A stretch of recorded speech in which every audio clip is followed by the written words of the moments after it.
Bright Cutie. Every student matters. Hello students.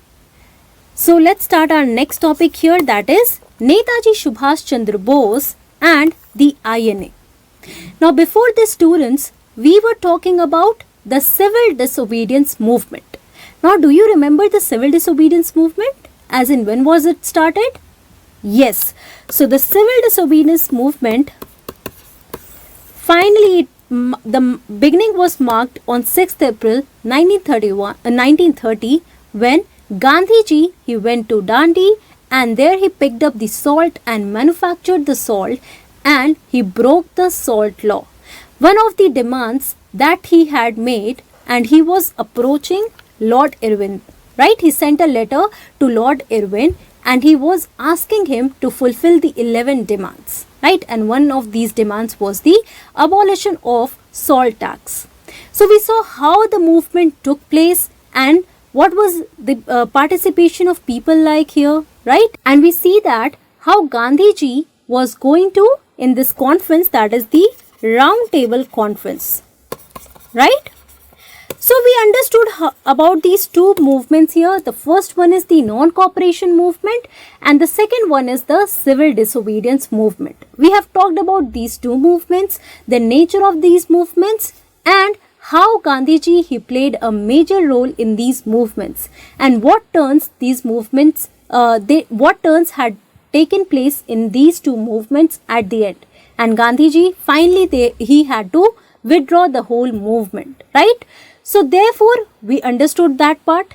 Now, here in this part, we are going to talk about one of the important nationalist leader or freedom fighter, let's say that, whose name was Netaji Subhash Chandra Bose. Basically, his name is Subhash Chandra Bose, but he was called Netaji by his people. So we are going to talk about his life and what was his contribution in this national movement about which we are reading right now. So one of the great leaders or the national hero was Subhash Chandra Bose. You must have heard the name, students, right? He was influenced by Lokmanya Tilak or Bal Gangadhar Tilak and Sri Aurobindo. So these were the extremist leaders, right, who believed in radical actions that had to be taken against the British government. Also, when we are talking about Subhash Chandra Bose's ideology, students, we see that he also believed in the radical actions that had to be applied against the British government. And he was somewhat against the ideology of non-violence that was proposed by Mahatma Gandhi, right? So this is the image of Subhash Chandra Bose here. Now here we are seeing that though he had his differences with Gandhiji, but he was the party member of Congress Party, the Indian National Congress that was established in 1885. You have already learnt about this, right? So we see that Subhash Chandra Bose, he was also a member of the Indian National Congress and in fact, he was elected as president not once but twice, right? But what happened afterwards? We see that he was not in favor of the opinions or the ideas that were propagated by Gandhiji. And there were some differences with some other leaders. Why, students? Because the working or the ideologies of Subhash Chandra Bose was quite different from all these other nationalist leaders. You already have learned that each and everyone had their own opinions, right? As we saw that C.R. Das and Motilal Nehru, they wanted to contest elections and enter the councils, right?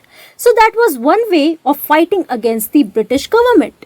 Now Subhash Chandra Bose, he also wanted to use the violence method and overthrow the government, right? He wanted to use some military tactics and so on.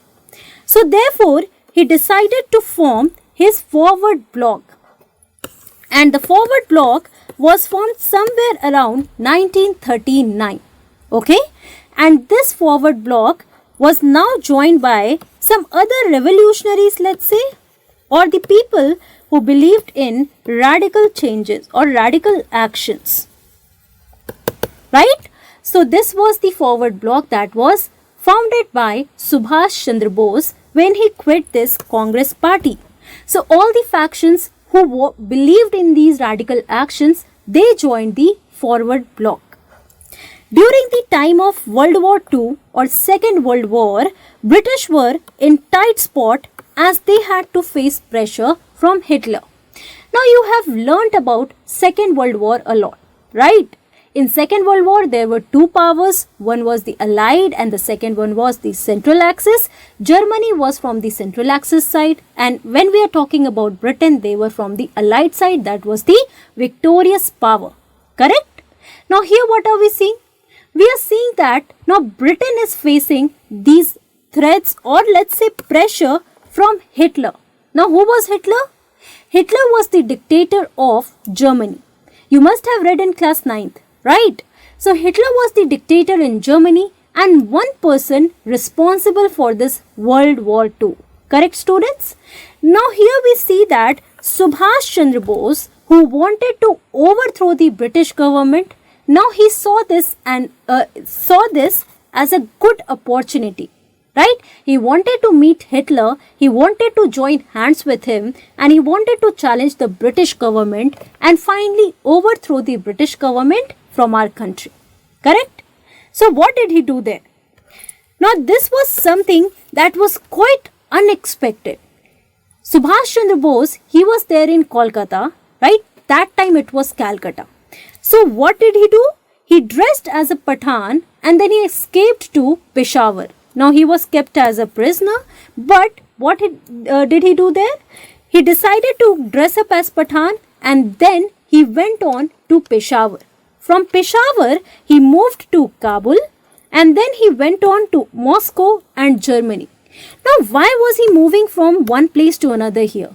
Because his final destination was Germany, where he wanted to meet Hitler. Because he saw this as a good opportunity to overthrow the British government finally. So here in Germany, he met Hitler and then he went on to organize all the Indian prisoners of war, right? So basically what was happening here? He was building his own army to challenge the British government because he was knowing now the British government was losing. Somewhere around 1942, the situation was quite grim, right? So at that time, Germany was on the offensive side. So Germany was attacking everywhere and also here Subhash Chandra Bose, he thought that he should take the advantage of the situation and then he went on to organize an army consisting of the Indian prisoners of war who were there, right, in Germany, Japan and so on. Finally, he formed the Liberation Army to challenge the British government. In 1943, he left for Japan and then he finally formed the Indian National Army at Singapore in 1943. Now what are we seeing here, students? What are you understanding from these points? Here we are seeing that Netaji Subhash Chandra Bose, he was now ready to challenge the British government through radical action, through a revolutionary method where he was building his own army. And this army that was formed was known as INA or Indian National Army as we call it. Now look at this image here. This is the image captured by some photographer where Subhash Chandra Bose is meeting Hitler. Okay. Now this was a turning point in our Indian national movement. So everyone was now thinking that they could win over the British government through violence. So the INA was formed at Singapore.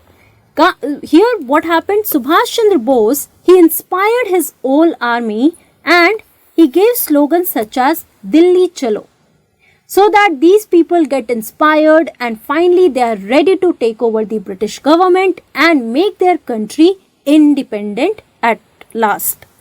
But what happened in between? Here in August 1945, when Subhash Chandra Bose was flying from Bangkok to Italy, he died on this plane crash. Now, cut. Now, there are many speculations among historians as well as many other people who believe that it was just a conspiracy. But we don't know that. Therefore, it has been believed that on August 18, 1945, Subhash Chandra Bose, he died on this plane crash that was flying from Bangkok to Tokyo. So, these were some of the important points related to Subhash Chandra Bose and his INA, that is Indian National Army. As you can see, I have put these images, students, so that you can see how he was involved with his army. Quite passionate about the army that was going to fight against the British or challenge the British government here. Look at these images, Gandhiji along with his officers of INA. Here again, officers of INA who are marching along, and also here Subhash Chandra Bose, who is addressing the officers or these people of who were involved in this Indian National Army. Now, getting back to our exercise section here, students, in multiple choice questions, there is a question. The Indian Independence League was formed by Subhash Chandra Bose, Captain Mohan Singh, Ras Bihari Bose, or Lala Lajpat Rai. What would be the correct answer here? So, the correct answer is Subhash Chandra Bose, as we read it right now. Now, discuss the contribution of Subhash Chandra Bose in freedom struggle. Now, what are we going to write in? In this, we are going to talk about the ideas of Subhash Chandra Bose. How once he was the member of Congress party, but then he quit the party and formed Forward Bloc in 1939. Right?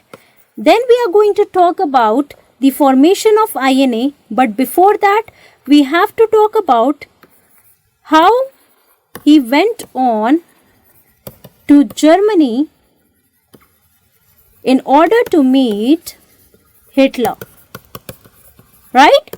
Then we can talk about the organization, that is INA or Indian National Army, and how he inspired his army with slogans like Dilli Chalo. Right?